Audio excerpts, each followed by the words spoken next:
Hi guys, ഇന്ന് നല്ല സോഫ്റ്റും fluffy ആയിട്ടുള്ള ഒരു ക്യാരറ്റ് കേക്കിന്റെ റെസിപ്പിയാണ് കേട്ടോ ഞാൻ കാണിക്കാൻ പോകുന്നത്. 2 kg ക്യാരറ്റ് കേക്ക് ആണ് ഞാനിപ്പോ ചെയ്യുന്നത്. അതുകൊണ്ട് 2 kg മെഷർമെന്റ് ആണ് കേട്ടോ ഇതിൽ പറയുന്നത്. നിങ്ങൾ 1 kg ചെയ്യുന്നതെന്ന് വെച്ച് കഴിഞ്ഞാല് ഞാൻ പറയുന്ന ഈ മെഷർമെന്റിന്റെ ഹാഫ് പ്രൊപ്പോർഷണൽ ആയിട്ട് എടുത്താൽ മതി. ക്യാരറ്റ് കേക്ക് റെഡിയാക്കാനായി ആദ്യം കാരമൽ സോസ് റെഡിയാക്കണം കേട്ടോ. ഇതിനായി ഞാൻ 1 കപ്പ് ഷുഗർ ആണ് എടുക്കുന്നത്.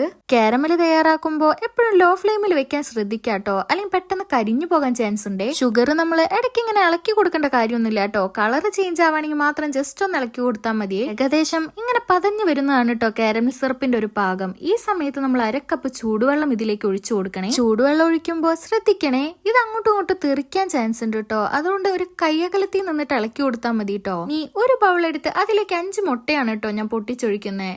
ഇത് 1 kg ചെയ്യുന്നതെങ്കിൽ 2 മുട്ട എടുത്താൽ മതി. ഞാൻ 1 എഗ് എക്സ്ട്രാ എടുത്തത്, ബാക്കി 4 എഗ്ഗും വളരെ ചെറുതായിരുന്നു കേട്ടോ. ഇനി നിങ്ങൾ 1 kg ചെയ്യുക, 2 എഗ്ഗ് വളരെ ചെറുതാണെന്നുണ്ടെങ്കിൽ 1 എഗ്ഗ് എക്സ്ട്രാ എടുക്കാവേ. ഇതിലേക്ക് 3 ടീസ്പൂൺ വാനില എസൻസ് ആണ് കേട്ടോ ഞാൻ ആഡ് ചെയ്യുന്നത്. ഷുഗർ ഞാൻ പൊടിച്ചിട്ടാണ് യൂസ് ചെയ്യുന്നത്. 3/4 കപ്പ് പൊടിക്കാത്ത പഞ്ചസാരയിൽ 1 കഷ്ണം സിനമൺ ഇട്ടിട്ട് പൊടിച്ചിട്ടാണ് കേട്ടോ ഈ ഷുഗർ പൗഡർ ഞാൻ തയ്യാറാക്കി എടുത്തത്. ഈറ്റ് ചെയ്യുന്നതിനേക്കാൾ മുന്നേ എഗ്ഗിൽ 2 പിഞ്ച് സോൾട്ട് ഇട്ട് കഴിഞ്ഞ് കഴിഞ്ഞാൽ നമുക്ക് ഷുഗർ ബാലൻസ് ചെയ്യാൻ ഹെൽപ്പ് ചെയ്യും. പിന്നെ എഗ്ഗിന്റെ സ്മെൽ ഉണ്ടെങ്കിൽ അത് മാറിക്കിട്ടും.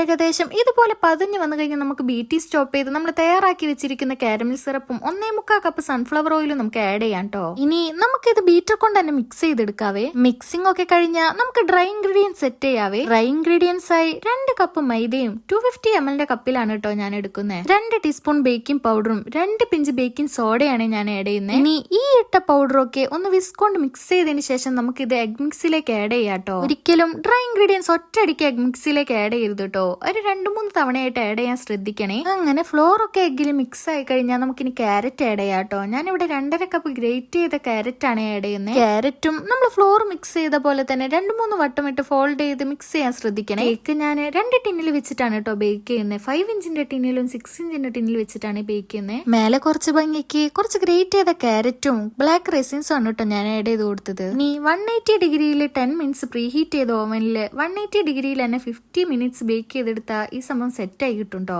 ഇത് നമുക്ക് കണ്ടാൽ തന്നെ മനസ്സിലാവും നല്ല പെർഫെക്റ്റ് ആയിട്ട് കുക്ക് ആയിട്ട് വന്നിട്ടുണ്ടേ. ഇതേ നോക്കി എന്ത് സോഫ്റ്റ് ആയിട്ട് നമ്മുടെ ക്യാരറ്റ് കേക്ക് വന്നിട്ടുള്ളതെന്ന്. ഇത് ഞാൻ പുറത്തേക്ക് സെയിൽ ചെയ്യുന്ന കേക്കാണ് കേട്ടോ. അതുകൊണ്ട് ഈ ഒരു മെഷർമെന്റിൽ നമുക്ക് സെയിലും ചെയ്യാം. 1 kg കേക്ക് ആണെന്ന് വെച്ച് കഴിഞ്ഞാൽ ഞാൻ ഇപ്പൊ പറഞ്ഞ മെഷർമെന്റിന്റെ ഹാഫ് തന്നെ എടുത്താൽ മതിയേ. നിങ്ങൾക്ക് ഈ റെസിപ്പി ഇഷ്ടപ്പെട്ടിട്ടുണ്ടെങ്കിൽ മസ്റ്റ് ആയിട്ട് എന്തായാലും ട്രൈ ചെയ്യണേ. എന്നിട്ട് അഭിപ്രായം താഴെ കമന്റ് ബോക്സിൽ പറയണം കേട്ടോ.